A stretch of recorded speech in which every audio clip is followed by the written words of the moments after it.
Kenya is committed to closing the Dadaab Refugee Complex.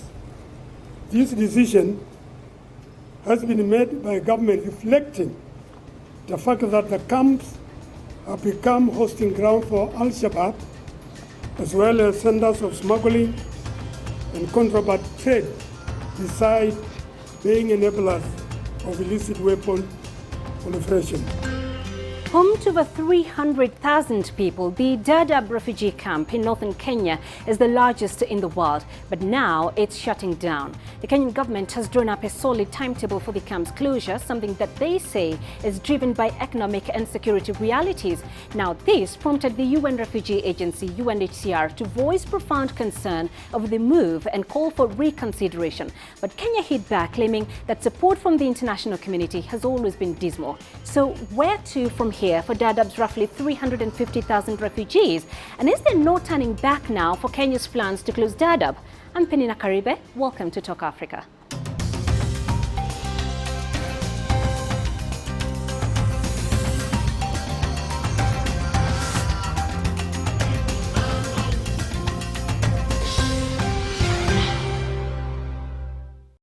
The UNHCR, Kenya and Somalia signed a tripartite agreement in 2013 to repatriate Somali refugees voluntarily. As Somalia has slowly started recovering from war and chaos, Dadaab has shrunk from more than 500,000 people to about 350,000. But Kenyan Foreign Affairs Cabinet Secretary Amina Mohamed reiterated last week that it's necessary to speed up the process to protect Kenya's national security, and there is simply no turning back now. CCTV's Robert Nagila filed this report.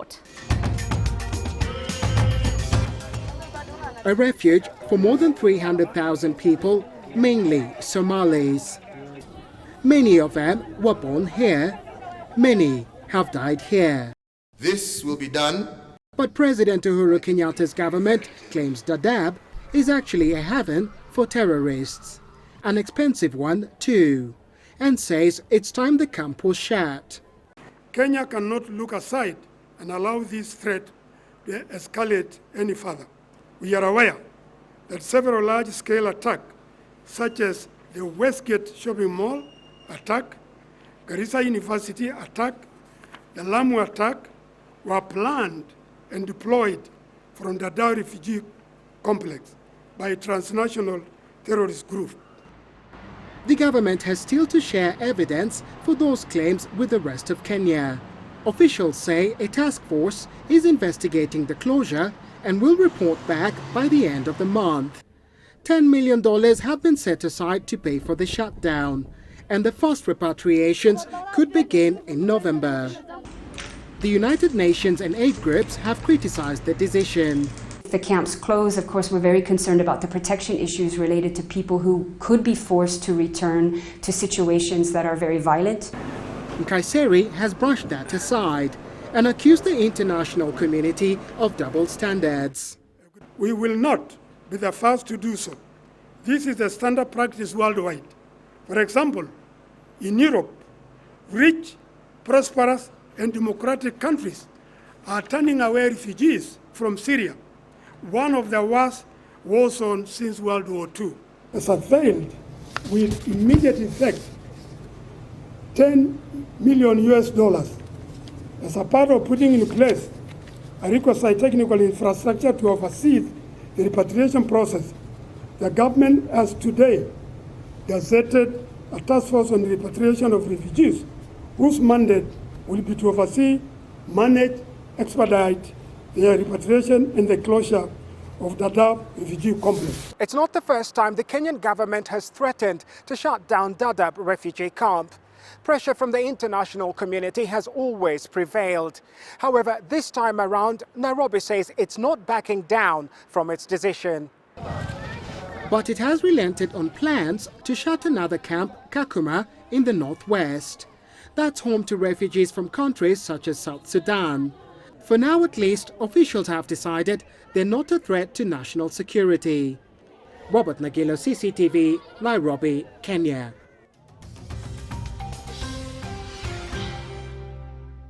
Now, there's certainly been plenty of reaction on social media to the planned closure of Dadaab.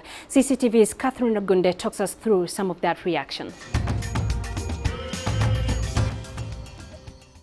The debate on the status of Kenya's 2 refugee camps picked up pace in 2013 when Kenya, Somalia and the UNHCR went into a tripartite agreement that would see refugees take part in voluntary repatriation. In early 2015, the government toyed with the idea of closing the camps, however was pressured by the international community not to. The controversial decision has caused outrage from members of the international community and people living outside Kenya. For those living in the country and have had to deal with numerous terror attacks since late 2011, the reaction is not really outrage but rather a show of concern. Betty Waitherero says she thinks the discussion on Dadaab and Kakuma being closed needs to be expanded, and it's not just about the government versus NGOs. Médecins Sans Frontières, which was among the first organizations to ask the Kenyan government to reconsider its decision, tweeted the closure of Dadaab and Kakuma refugee camps in Kenya highlights continued and blatant neglect of millions of refugees around the world. Chitai Murabula says AU should help Kenya cope with the challenges of running the refugee camps. He feels that the camps should not be closed. And finally, SLK, a Kenyan, says the closure of refugee camps is long overdue in Kenya. The issue should go beyond the debate and onward to implementation. Catherine Ogunde, CCTV. We're going to take a short break, but when we come back, my expert guests will help chart the future for Dadaab. Stay with us.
We're serious about it, so we've given it a good time frame, right?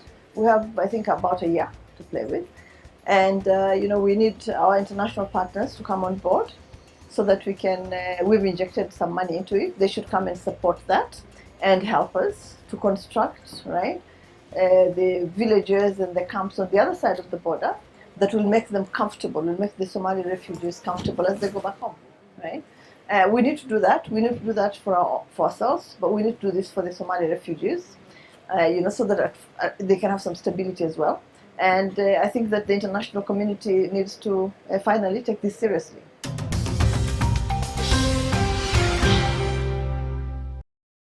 Well, that was Kenyan Cabinet Secretary for Foreign Affairs, Peninah Mohammed, speaking of the closure of the Dadaab Refugee Camp. Welcome back to Talk Africa. Now, to help chart the future for Dadaab and its residents, I have expert guests standing by. In Nairobi, Horn of Africa research analyst Mwenda Mbijiwe. In Mogadishu, Mohammed Amin, Deputy Commissioner at the Somali National Commission for Refugees and IDPs. And with me here in studio is Agostino Neto. He is a member of Parliament here in Kenya. Thank you, all of you, for joining us. Mohammed, in Mogadishu, let me begin with you. For nearly 25 years, Kenya has hosted what is arguably the largest number of Somali refugees at a great economic, environmental and social cost. So can Kenya's hospitality really be questioned? And number two, what's the reaction there in Mogadishu to news that Kenya is closing Dadaab? We appreciate the Kenyan and Kenyan government and people of Kenya hosting Somali refugees for last 25 years. A large number of Somali refugees, and therefore we are always respecting Kenya and we appreciate for this. And still, actually, the situation We had been talking for some time with the Kenyan officials, Kenyan government member, and still we need to negotiate for this issue. Bijiwe, coming to you, the Kenyan government has argued that Dadaab is a security threat. They say it's used for smuggling weapons. It's a very fertile training ground for Al-Shabaab. What are the facts really? How much of a threat is this camp? Thank you, Peninah. I, first of all, truly wish to thank the government of Kenya and the government of Somalia and the United Nations Human Commission, Refugees Commission, for reaching this decision to take back the refugees back to their country. I think it's the most honorable thing. However, coming straight to the question, I think it's in the public knowledge that a few of terror threats that we've heard or terror cases have found their roots back into the refugee camps. And particularly the Westgate, we know that one of the terrorists had roots, deep roots, inside the Kakuma refugee camp in the far north towards the Sudan border, South Sudan border. And even though he was not coming from Dadaab, but I think that's just one of the many proofs. Of course, we know the security problems that have been around Dadaab. We know, for example, that one of the reasons our troops went into Somalia to fight Al-Shabaab is Al-Shabaab was kidnapping aid workers, and they kidnapped aid workers who are working in Dadaab, Spanish aid workers. And so it's in public knowledge that indeed there have been a few terror cases or security situations. And I think closing these refugee camps is one of the ways to eradicate this. I think government is right about this, and we have no choice but to believe what government says. Right, but Honorable Neto, coming to you, I see you smiling to those remarks. But let's not also ignore the fact that 3 years ago, the UNHCR got into a tripartite agreement with Kenya and Somalia, and the plan was to repatriate 500,000 refugees over the course of 3 years. Tell us what's the statement, what's the status of this agreement? First of all, before I talk on the status of the agreement, let me just respond to a couple of things that Mr. Mbijiwe raised. In terms of refugee issues, the best principle is not to put refugees in a camp, especially if they're going to be staying for a long time. You know, in refugee law, encampment is the worst policy ever. You know, people have been in Dadaab for 30 years. Men, women, and children have been there for 30 years, idle, sitting, doing nothing. The best the government of Kenya should have done to refugees of Somali descent should have been to make sure that they integrated. In fact, right now, they even integrated because the Somali refugees who've married Kenyan citizens. So they're already doing economic activities, they're already marrying. So in a sense, what the Kenyan government should be doing is working on laws to make them integrated. But now the second thing that you say is that there's already a framework with Kenya, Somalia, and UNHCR that, you know, one of the things, again, apart from integration, there's some Somali citizens who want to go back to Somalia. And this should be done in terms of making sure that, one, Somalia is secure. You cannot send women and children back to a place which is still war-torn. So if the international community is going to play their role, that to make centers of Somalia secure, then there will be a huge uptake of Somali refugees going back home, because Somalia is far much richer than Kenya in terms of agricultural produce and everything else. So that if you make the country secure, I do not think any Somali person will want to stay in Dadaab refugee camp, because Dadaab in itself is dehumanizing. There's no toilet, there's no water, there's no food. No one wants to live on food rations for 30 years. So in fact, I really think it is dehumanizing. It's a denial of dignity for the government of Kenya to think that to live in the circumstances in Dadaab is a favor. It is not. Right. So let's pick up on that point, Mohammed, because that tripartite agreement, of course, highlighted the obligations of the Somali government to create conditions, safe conditions, where refugees can come back home. Now, what is the plan? Does the government have a plan where these refugees are resettled in a safe and dignified manner? We had been assigned on the agreement, tripartite, and then we had been formed the tripartite commission for Somali government member and ministerial level, including the technical level, and also the Kenya and UNHCR. And still we have that plan and that agreement our side. And this 27th of this May, we have meeting in Nairobi. What we are actually want to solve the situation is through negotiation, through dialogue, through suggestions and discussion and cooperation. That is the only way we can solve the problem. What and the MB said, or my friend Kenya side, the security and or long time. Yes, these people, the Somali refugees, had been long time in the Kenyan soil. Yes, and what actually and we are planning is people to come back their home country, and we are working together. Yes, I agree. Kenya side, international community are not playing. They are not playing a good role. They are not supporting this tripartite planning. We planned now 5,000 families from the refugee to resettle in Kismayu, and also another 5,000 to resettle in Dadaab. All this it needs the support and assistance. International community, where the Kenyans all the time arguing, we are absolutely agreed with them. International community are not playing very good role. But when it comes Kenya and Somalia, better if we will cooperate together, because as you know, that these refugees, 70% or more than 70% are young people. These young people, they studying in Kenya, they are very well and educated. Some of them are high education, some of them are secondary or middle school educated. So these people, if they will just kick from Kenya and push to come to Somalia without organizing manner, then they will going to join any kind of the violence. So this is not good for security of Kenya and security of Somalia and whole the neighboring country or in the region.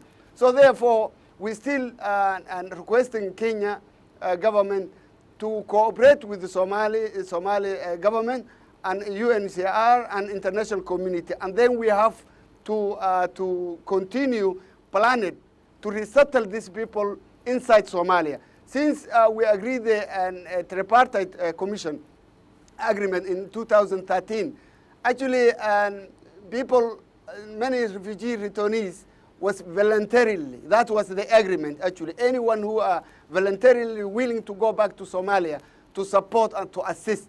Now we have to make big number. This year we were planning, 2016 we were planning 50,000 Somali refugees to return back, to come back to Somalia. Right. That is what our plan was. All right. Together with all the tripartite commission. So we need the support from the international community. All right. So Mohammed there, of course, insisting on the coordinated efforts of everybody. But Mbijiwe, let me come to you, because the UN did say it had planned to repatriate 50,000 refugees this year, but said that would be difficult because the Somali government is still fighting Al-Shabaab. In your opinion, is Somali safe enough to resettle these refugees?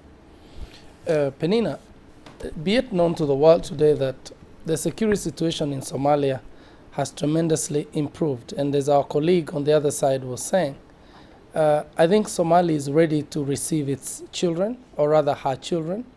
You know, one of the factors of statehood is population. A population is part of what makes a state, other than the boundaries, other than the sovereignty. And so Somalia now has a boundary, as we know, I mean, from independence. We know it has its sovereignty. The war that was there, the Al-Shabaab, has greatly been pushed back by the AMISOM forces and all other international forces cooperating with the support of the development partners.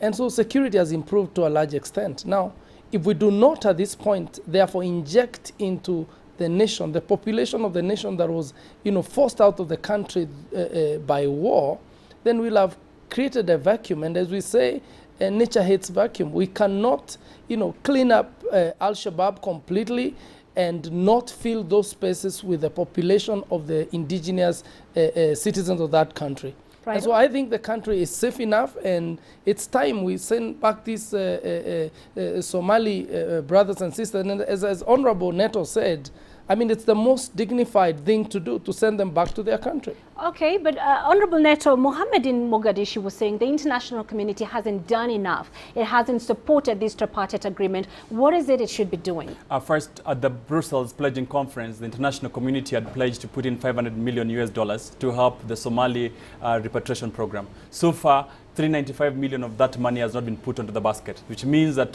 it's less than a quarter of the pledges that the international community did say that they're going to give. So in terms of helping Kenya and Somalia fast track this particular thing, let the donors and the international community honor their pledges. That's the first thing. But the second thing is also to help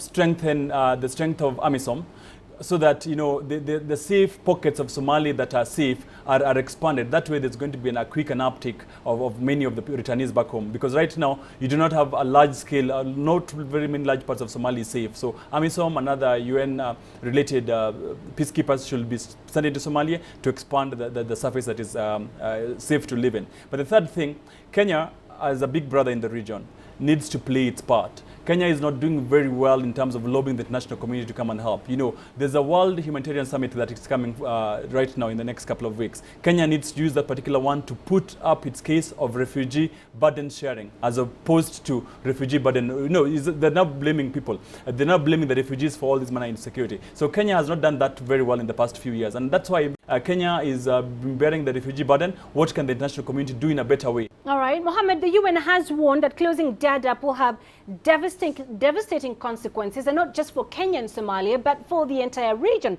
Just paint us a picture of what the consequences would be. Yeah, actually, as you said, now consequences will be is very dangerous to going to develop because of large number, without a preparation of resettlement, without preparation of job creation inside Somalia, without no hope, then what we are going to expect?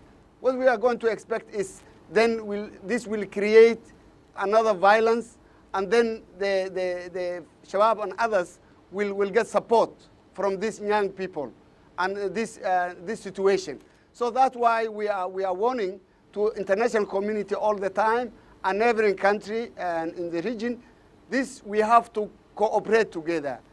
It needs the cooperation and the support by the international community, and through resettlement and through every Somali in the refugee camp, they want to come back to Somalia. Indeed. Everyone, when you are talking with them, for example, the parent, they were talking about their children are going to school. They have shelter, they have and water and security. If they will get the promise and also the guarantee inside Somalia, they will get what they have in Kenya, they are willing to come back to Somalia. So this is the position now we're standing.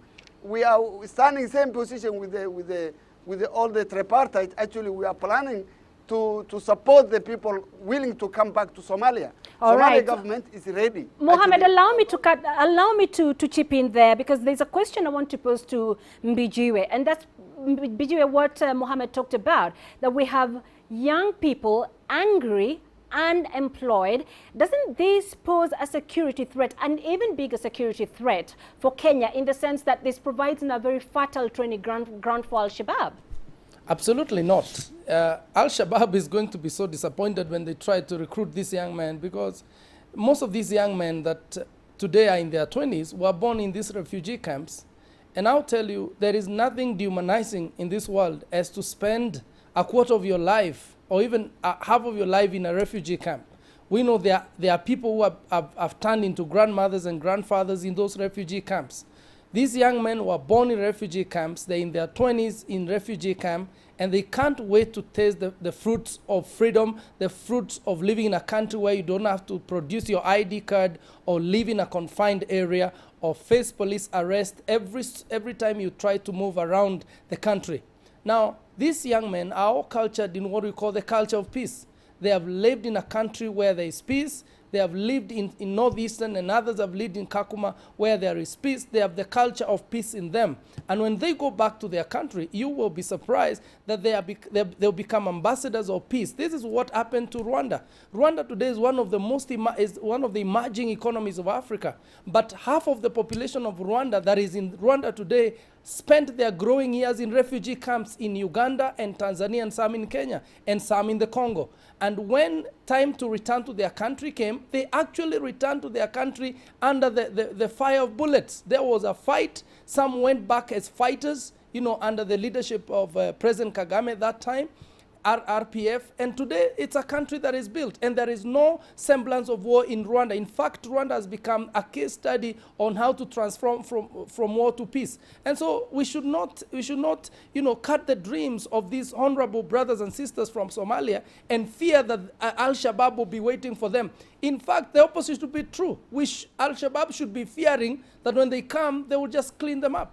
So, Honorable Neto, what would you prescribe as a lasting solution for the refugee crisis in the Horn of Africa? One, for Kenya, that is going to be hosting refugees anyway. Even if you send away the Somali refugees, Kenya is sitting up in a place where there's conflict in the Great Lakes region. So I really think one thing that Kenya needs to do in terms of long-term dealing with the refugees, Kenya needs to work on a law that looks into durable solutions for refugees. Issues of integration, issues of repatriation, and issues of resettlements for refugees. That would go a long way, because Kenya's greatest problem right now is a law that lacks in terms of how to deal with the refugees in an organized manner. But the second thing for Kenya right now, I think they can do, Kenya ought to move towards renegotiating the tripartite agreement in terms of making it efficient and ironing out the bottlenecks that was within the tripartite agreement. Because for the first time in 30 years, we are watching Somali refugees go back home, which means there's a possibility of all of them moving back to Somalia in case the tripartite agreement is made efficient and also the international community supporting. But the third thing that I do not want Kenya to underestimate is the insecurity of forcefully repatriating Somali refugees. I mean, Mbijiwe is running away from one state fact. Al-Shabaab getting young boys who are idle back into Somalia, who've been forcefully sent back to a war-torn country. These young men know Kiswahili. Some of them have ID cards of Kenya. Some of them know this country so well. We will be sitting on a hot precipice. And I really think Kenya needs to be very careful. Let's move cautiously. We agree the refugee burden is not just only a Kenyan problem. It's a national community problem. But how we handle it also looks forward in terms of helping Kenya deal with its internal security. I'd really request my colleagues in the executive to move cautiously. Let's support Somalians to go back home peacefully. But let's also work within our internal dynamics to make sure that they can go back peacefully, and the rest we do not want to go back, because half of them are even citizens of Kenya, having been born. You hear what they're saying. Some of them are born in Nairobi, and the Kenyan constitution says very well, when you're born here of refugee parents and some married to Kenyans, I really think some of them are Kenyan citizens. So we must be very careful in terms of who do you want to send back to Somalia. All right. Well, that's all we have time for this week, but thank you to my guests for their insights. In Nairobi, Horn of Africa research analyst Mwenda Mbijiwe. In Mogadishu, Mohamed Amin, Deputy Commissioner at the National Commission for Refugees and IDPs, and Honorable Member Agostino Neto, Member of Parliament for the Republic of Kenya. Now remember, you can join the conversation at home through Facebook, Twitter and YouTube. To join us again next week for another edition of Talk Africa. I'm Peninah Karibe. Bye-bye.